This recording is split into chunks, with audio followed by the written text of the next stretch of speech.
The good news of Yeshua, the Messiah, as reported by Metayehu, Matthew. This is the genealogy of Yeshua the Messiah, son of David, son of Abraham. Abraham was the father of Yitzhak. Yitzhak was the father of Yaakov. Yaakov was the father of Yehuda and his brothers. Yehuda was the father of Peretz and Zerach. Their mother was Tamar. Peretz was the father of Hezron. Hezron was the father of Ram. Ram was the father of Amminadab. Amminadab was the father of Nachshon. Nachshon was the father of Solomon. Solomon was the father of Boaz. His mother was Rachav. Boaz was the father of Ovid. His mother was Ruth. Ovid was the father of Yeshua. Yeshua was the father of David the king. David was the father of Shlomo. His mother was the wife of Uriah. Shlomo was the father of Rechavim. Rechavim was the father of Aviah. Aviah was the father of Asa. Asa was the father of Jehoshaphat. Jehoshaphat was the father of Joram. Joram was the father of Uzziahu. Uzziahu was the father of Yotam. Yotam was the father of Achaz. Achaz was the father of Hezekiahu.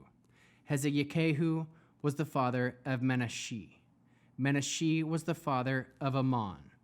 Ammon was the father of Yoshiahu. Yoshiahu was the father of Yechaniahu and his brothers at the time of exile to Baval. After the Babylonian exile, Yechaniahu was the father of Shealtiel. Shealtiel was the father of Zerubbabel. Zerubbabel was the father of Evihud. Evihud was the father of Eliakim. Eliakim was the father of Azur. Azur was the father of Zadok. Zadok was the father of Yachin. Yachin was the father of Echad. Echad was the father of Eleazar. Eleazar was the father of Matan. Matan was the father of Yaakov. Yaakov was the father of Yosef, the husband of Miriam, from whom was born the Yeshua, who is called the Messiah. Thus there were 14 generations from Abraham to David, 14 generations from David to the Babylonian exile, and 14 generations from the Babylonian exile to the Messiah. Here is how the birth of Yeshua the Messiah took place. When his mother Miriam was engaged to Joseph, before they were married, she was found to be pregnant from the Ruach HaKodesh. Her husband-to-be, Joseph, was a man who did what was right. So he made plans to break the engagement quietly, rather than put her to public shame. But while he was thinking about this, an angel of Adonai appeared to him in a dream and said, "Joseph, son of David, do not be afraid to take Miriam home with you as your wife. For what has been conceived in her is from the Ruach HaKodesh. She will give birth to a son, and you are to name him Yeshua, which means Adonai saves, because he will save his people from their sins." All this happened in order to fulfill what Adonai had said through the prophet.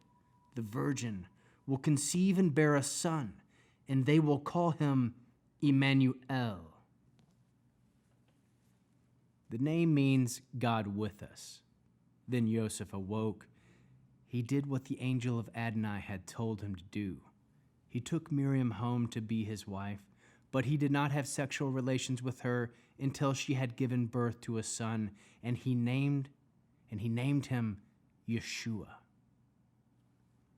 After Yeshua was born in Bethlehem, in the land of Yehuda, during the time when Herod was the king, Magi from the east came to Jerusalem and asked, "Where is the newborn king of the Jews? For we saw his star in the east and have come to worship him."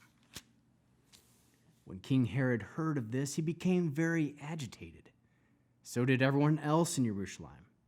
He called together all the head Kohanim and Torah teachers, and the people asked them, "Where will the Messiah be born? In Bethlehem of Yehuda?" They replied, "Because the prophet wrote, 'And you, Bethlehem, in the land of Yehuda, are by no means the least among the rulers of Yehuda. For from you will be a ruler who will shepherd my people.'" Herod summoned the Magi to meet with him privately and asked them exactly when the star had appeared. Then he said to them, "To Bethlehem with these instructions: search carefully for a child, and when you find him, let me know, so that I too may go and worship him." After they listened to the king, they went away, and the star which they had seen in the east, which went in front of them until it came and stopped over the place where the child was. When they saw the star, they were overjoyed. Upon entering the house, they saw the child with his mother Miriam, and they prostrated themselves and worshipped him. When they opened their bags and presented him gifts of gold, frankincense, and myrrh.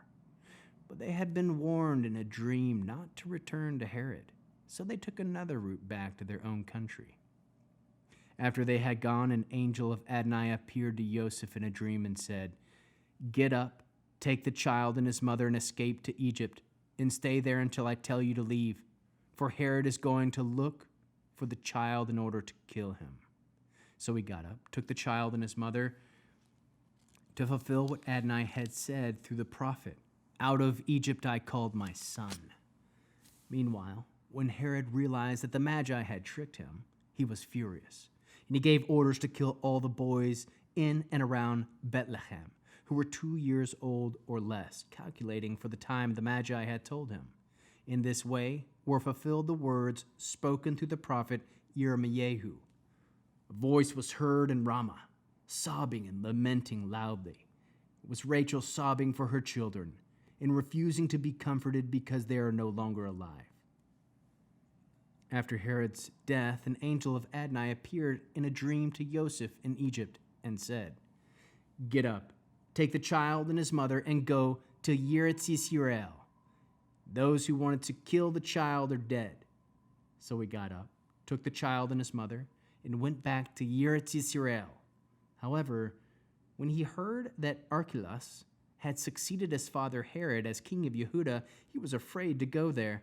Warned in a dream, he withdrew to Gilgal and settled in a town called Nazareth, so that it had been spoken by the prophets might be fulfilled that he would be called a Nazareti.